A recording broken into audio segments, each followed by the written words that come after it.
আবারও হরমুজ নিয়ন্ত্রণের ঘোষণা ইরানের রণতরী ও গানবোটের টহল। মোস্তফা খামেনির কঠোর হুঁশিয়ারি, শত্রুকে তিক্ত পরাজয়ের স্বাদ দিতে প্রস্তুত ইরানের নৌবাহিনী। যুদ্ধবিরতিকে স্থায়ী চুক্তিতে রূপান্তরের অঙ্গীকার লেবানিজ প্রেসিডেন্টের। ইরানের 350 বছরের পুরনো তখ্ত মারমারে যুদ্ধের কালো ছাপ। মধ্যপ্রাচ্যের রাজনৈতিক, অর্থনৈতিক সহ সবশেষ খবরাখবর আপনাদের সামনে এক নজরে তুলে ধরছি আমি নূর।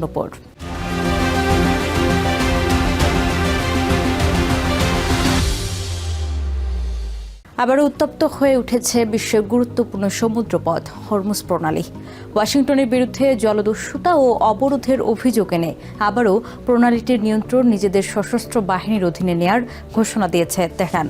একই সাথে ইরান সাফ জানিয়ে দিয়েছে, ভূখণ্ডের মতো পবিত্র ইউরেনিয়াম মজুদও আমেরিকার হাতে তুলে দেবে না।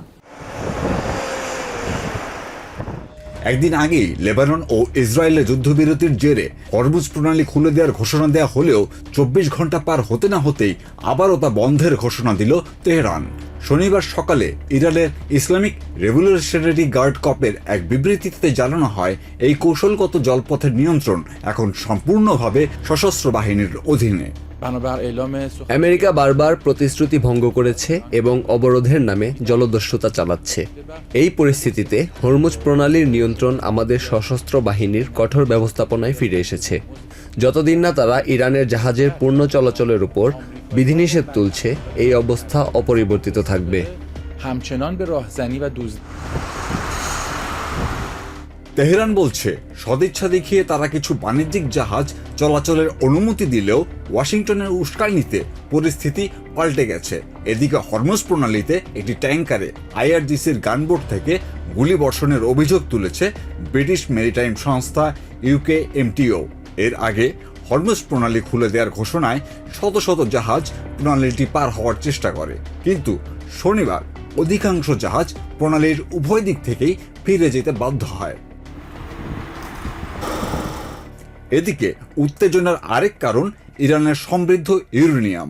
প্রেসিডেন্ট ডোনাল্ড ট্রাম্প দাবি করেছেন, ইরানের 60% সমৃদ্ধ ইউরেনিয়াম ওয়াশিংটনের নিয়ন্ত্রণে আসবে।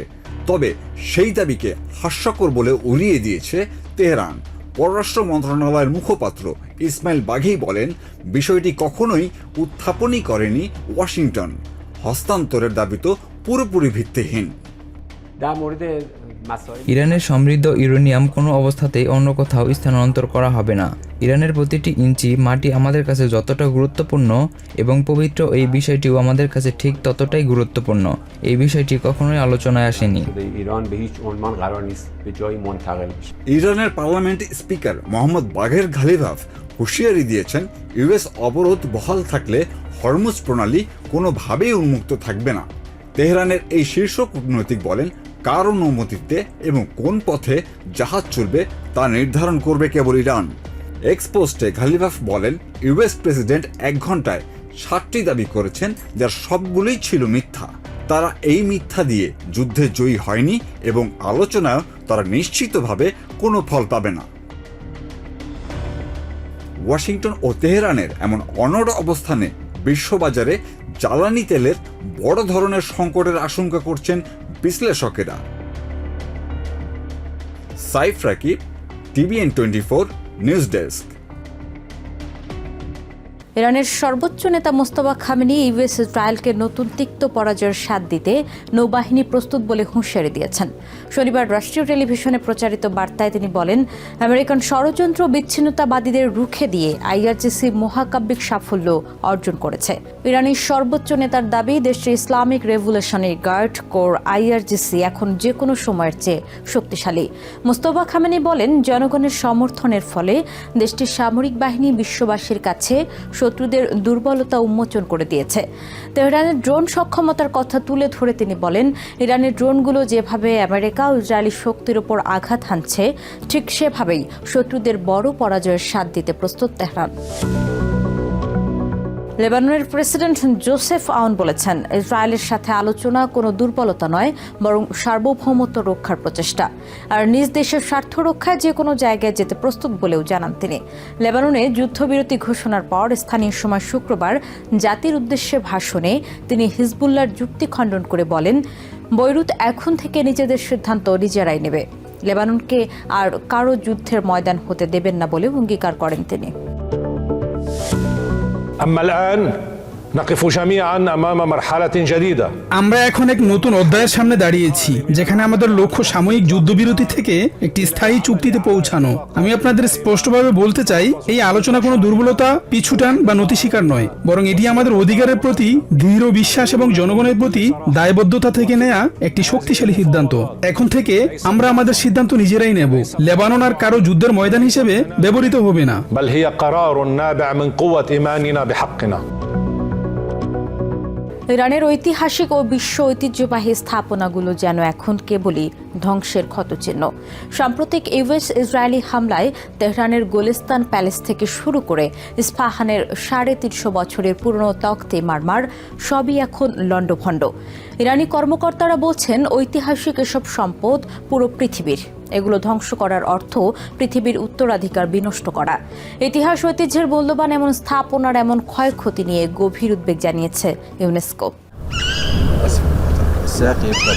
ধ্বংসস্তূপ আর ভাঙা কাচের স্তূপ হয়ে দাঁড়িয়ে আছে ইরানের ইতিহাসের সাক্ষী গোলিস্তান প্যালেস। ইউনেস্কো স্বীকৃত এই বিশ্ব ঐতিহ্যের পরতে পরতে এখন কেবলই বোমার আঘাতের চিহ্ন। তেহরানের এই প্রাসাদে রয়েছে 350 বছরের পুরনো মার্বেল সিংহাসন বা তখত-ই-মারমার, যা কাজার রাজবংশের ফাতাহ আলী শাহর আমল থেকে টিকেছিল, অথচ এখন সেখানে ছড়িয়ে ছিটিয়ে আছে শুধু ধ্বংসাবশেষ। এই ভবনটির নাম তখত-ই-মারমার বা মার্বেল সিংহাসন। এটি ফাতাহ আলী শাহ আমলে প্রায় 350 বছর ধরে এখানে টিকেছিল। গোলিস্তান প্যালেসের অন্যতম প্রাচীন কাঠামো এটি। শুধু মার্বেল সিংহাসনই নয়, 150 বছরের পুরনো তালারি আয়না বা আয়না হলের ছাদও বিধ্বস্ত। মেঝেতে পড়ে আছে ঝুরঝুরে কাচ আর প্লাস্টিকে মোড়ানো ক্ষতিগ্রস্ত ঝাড়বাতি। ইস্পাহানেও আঘাত হেনেছে মিসাইল। বিশ্বখ্যাত নকশ-ই জাহান স্কোয়ার থেকে মাত্র কয়েকশো মিটার দূরে এই তাণ্ডব চালানো হয়। ঐতিহাসিক গভর্নর অফিস ভবনটি প্রতিটি দেয়াল আর দরজা এখন ক্ষতবিক্ষত হয়ে দাঁড়িয়ে আছে। ইস্পাহান শহরটি কেবল ইরানের মানুষের নয়, এটি সারা বিশ্বের উত্তরাধিকার। এই ঐতিহ্যকে সম্মান জানানো উচিত ছিল। একে কোনোভাবেই আঘাত করা ঠিক নয়। আমাদের এই প্রদেশে 22,000 দর্শনীয় স্থান রয়েছে, যার অনেকগুলোই আন্তর্জাতিকভাবে স্বীকৃত। ইউনেস্কো এই অঞ্চলে বিশ্ব ঐতিহ্যের ভবিষ্যৎ নিয়ে গভীর উদ্বেগ প্রকাশ করেছে। সংস্কৃতি ও ঐতিহাসিক এই সম্পদগুলো রক্ষার দাবি এখন বিশ্বজুড়ে। Reshma Ahmed, TVN 24 news desk. এক নজরে প্রতিদিন মধ্যপ্রাচ্যের খবর জানতে চোখ রাখুন TVN 24 নিউজ নেটওয়ার্কের ইউটিউব ও ফেসবুক পেজে। নিউ ইয়র্ক থেকে সম্প্রচারিত TVN 24 টেলিভিশন বিশ্বজুড়ে বাঙালির কণ্ঠস্বর।